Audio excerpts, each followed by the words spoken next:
आज की वीडियो में मैं आपको बताने जा रहा हूँ अमीर लोगों के बारे में कि आप भी कैसे अमीर बन सकते हैं। उनकी कुछ आदतों को देखकर मैं उन अमीरों की बात नहीं कर रहा जो आपके आसपास रहते हैं या आपसे थोड़े अमीर हैं।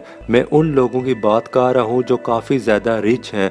आपने अक्सर देखा होगा कि अमीर लोग बहुत ज़्यादा खर्चा करते हैं, जैसे महंगे महंगे मोबाइल फ़ोन रखना, बड़ी बड़ी गाड़ियों में घूमना। आपको लगता होगा कि इन सब चीज़ों को करके अमीर बनते हैं। वही देखकर जो गरीब लोग होते हैं वो क्या करते हैं, उनकी सैलरी होती है 20-25 हज़ार और मोबाइल चलाते हैं 30-40 हज़ार का।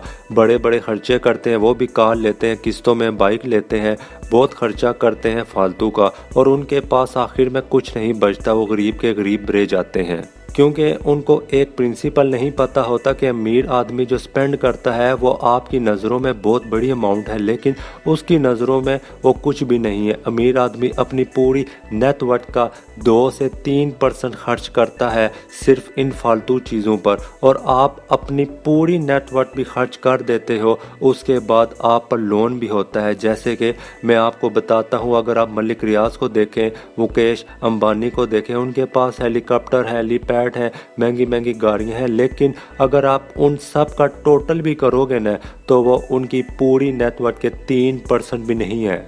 दूसरी चीज़ इसमें आती है इन्वेस्टमेंट। अमीर लोग जो होते हैं ना वो पैसे के लिए काम नहीं करते, अपने पैसे को अपने लिए काम करवाते हैं। जो एक गरीब आदमी होता है ना वो क्या करता है, वो अपनी सैलरी या बिजनेस जो भी वो करता है उस पैसे को अर्न करके अपने शौक में लगाता है। लेकिन अमीर आदमी जो होता है ना वो जब उसकी इनकम आती है उसको वो इन्वेस्ट करता है ऐसी जगह जो इसको हर महीने इनकम दे। जब उसकी इनकम आती है दोबारा उसमें इन्वेस्टमेंट करता है। तीसरी चीज़ इसमें आती है सेविंग। अब क्या होता है, लोग सेविंग नहीं करते। गरीब आदमी पता है क्या करता है, पहले खर्चा करता है बाद में सेविंग करता है। लेकिन जो अमीर आदमी होता है वो सबसे पहले जैसे ही उसकी पेमेंट आती है तो वो पहले अपनी सेविंग करता है, उसके बाद स्पेंडिंग करता है। तो फ्रेंड्स, उम्मीद करता हूँ आज की वीडियो आपको ज़रूर पसंद आई होगी। तो वीडियो को लाइक ज़रूर कीजिएगा। अगर चैनल पे नए आए हैं तो चैनल को सब्सक्राइब करना ना भूलिएगा।